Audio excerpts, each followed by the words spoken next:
മൂക്കടപ്പ്, തുമ്മൽ, കൊച്ചുകുട്ടികൾക്ക് മൂക്കൊലിച്ചുകൊണ്ടേയിരിക്കുക, നിർത്താതെയുള്ള ചുമ, കഫക്കെട്ട്, ചിലപ്പോൾ അത് ശ്വാസം മുട്ടിപ്പോകുന്ന പോലത്തെ അവസ്ഥ, വീസിങ് സൗണ്ട് വരിക, ശ്വാസം എടുക്കുമ്പോൾ എന്നിങ്ങനെ ഒരു ശബ്ദം ഉണ്ടാവുക, വിട്ട് ഇൻഫെക്ഷൻസ് വരിക, പനി, എല്ലാ ആഴ്ചയെന്ന് പറഞ്ഞതുപോലെ പനി വരിക, മാസത്തിലൊരിക്കലെങ്കിലും ന്യൂമോണിയ പിടിപെട്ട് ആശുപത്രിയിൽ അഡ്മിറ്റ് ആവുക, ഇങ്ങനെയുള്ള പല വിധത്തിലുള്ള ശ്വാസകോശ രോഗങ്ങളുമായിട്ട് കഷ്ടപ്പെടുന്ന ഒരുപാട് പേരുണ്ട്.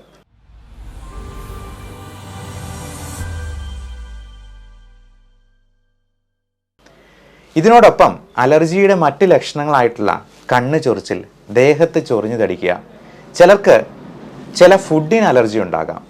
ഉള്ളിലോട്ട് ഈ ഫുഡ് ചെല്ലുമ്പോൾ നമ്മുടെ ആമാശയത്തിലും കുടലിനും ഉള്ളിലുമൊക്കെ ചുവന്ന് തിണർത്ത് വരിക, അൾസേഴ്സ് ആയിട്ട് വരിക, അതുകൊണ്ടുണ്ടാകുന്ന ഗ്യാസ്ട്രൈറ്റിസ്. നമ്മൾ മനസ്സിലാക്കാത്തൊരു കാര്യം, നമ്മൾ ഡെയിലി കഴിക്കുന്ന പല ഭക്ഷണങ്ങൾക്ക് പോലും അലർജി ഉണ്ടാവാം എന്നുള്ളതാണ്. പാലിലുള്ള ലാക്ടോസ് ഇൻടോളറൻസും ഗോതമ്പിലുള്ള ഗ്ലൂട്ടൻ ഇൻടോളറൻസും ഒക്കെ ഈ അടുത്താണ് ആളുകൾ അതിനെക്കുറിച്ച് കൂടുതൽ ബോധവാന്മാരായി തുടങ്ങിയത്.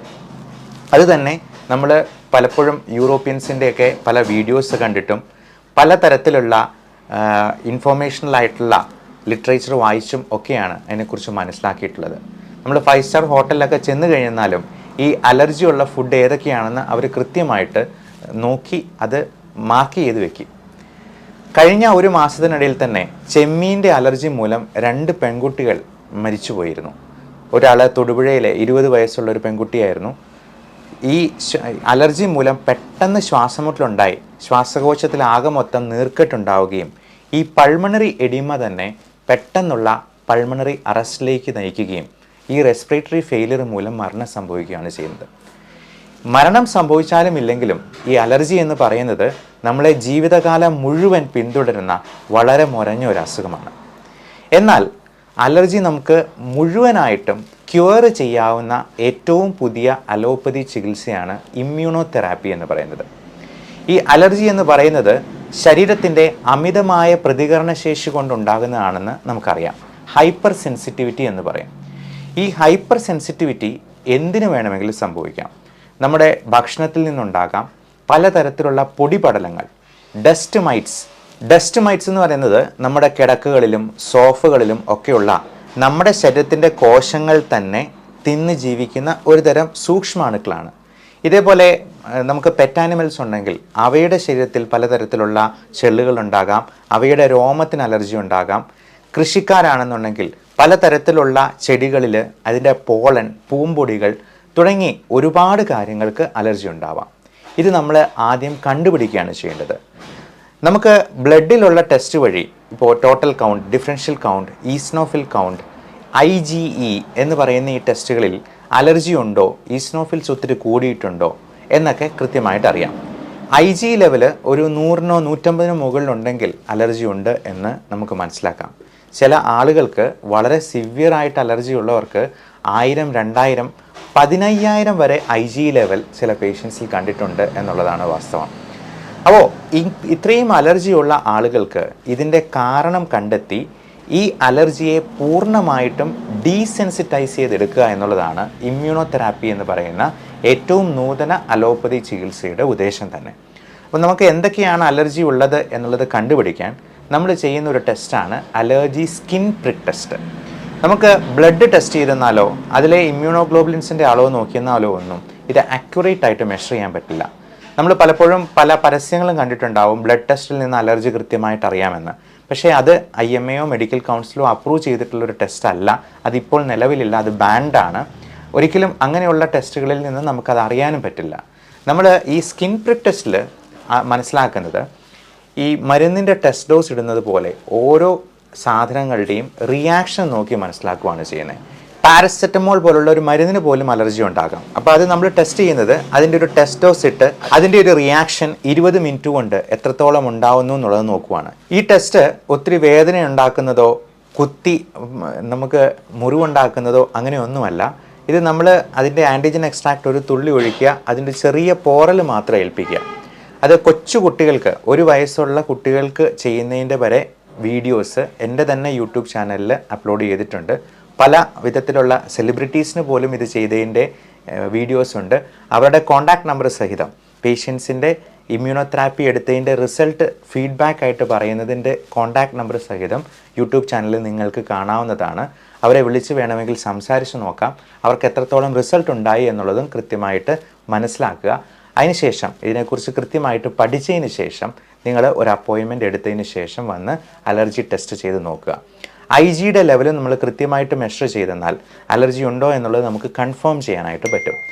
ഇമ്മ്യൂണോതെറാപ്പി എന്ന ട്രീറ്റ്മെൻറ്റ് കൊണ്ട് നമ്മൾ ചെയ്യുന്നത് അലർജിയുടെ കാരണങ്ങളായിട്ടുള്ള വസ്തുക്കളെ നമ്മൾ ചെറിയ ഡോസിൽ അത് തുള്ളി മരുന്നായിട്ട് നാവിനടിയിൽ ഇറ്റിക്കുകയാണ് ചെയ്യുന്നത്. ഇപ്പോൾ ഏറ്റവും നൂതനമായിട്ടുള്ള രീതിയിൽ സബ്ലിംഗ്വൽ ഇമ്മ്യൂണോതെറാപ്പി സ്ലിറ്റ് എന്ന് പറയുന്ന ഒരു രീതിയിലാണ് നമ്മൾ മരുന്ന് കൊടുക്കുക. അതുകൊണ്ട് കുഞ്ഞു വാവമാർക്ക് പോലും ഇത് നാവിനടിയിൽ ഇറ്റിച്ച് കൊടുക്കാനായിട്ട് സാധിക്കും. അത് എല്ലാ ദിവസവും കഴിക്കേണ്ട കാര്യമില്ല.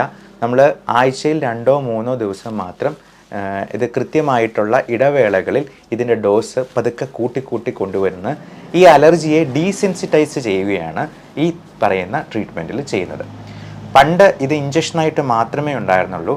എന്നാൽ ഇപ്പോൾ നമുക്ക് ഇഞ്ചക്ഷൻ്റെ ആവശ്യമില്ല. പണ്ടൊക്കെ ആഴ്ചയിൽ 2-3 പ്രാവശ്യം ഹോസ്പിറ്റലിൽ പോയി ഇഞ്ചക്ഷൻ എടുക്കുക എന്ന് പറയുന്നത് വളരെ ഡിഫിക്കൽട്ടായിട്ടുള്ളൊരു കാര്യമായിരുന്നു.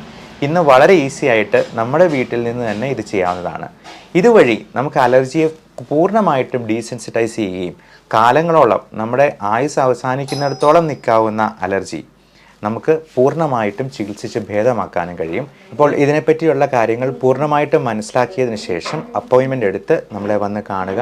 ഇത് എറണാകുളത്തോ കോഴിക്കോടോ അല്ലെങ്കിൽ ബാംഗ്ലൂർ പോലുള്ള വലിയ സിറ്റീസിലോ ഒക്കെ ഇത് ചെയ്യുന്നതാണ്.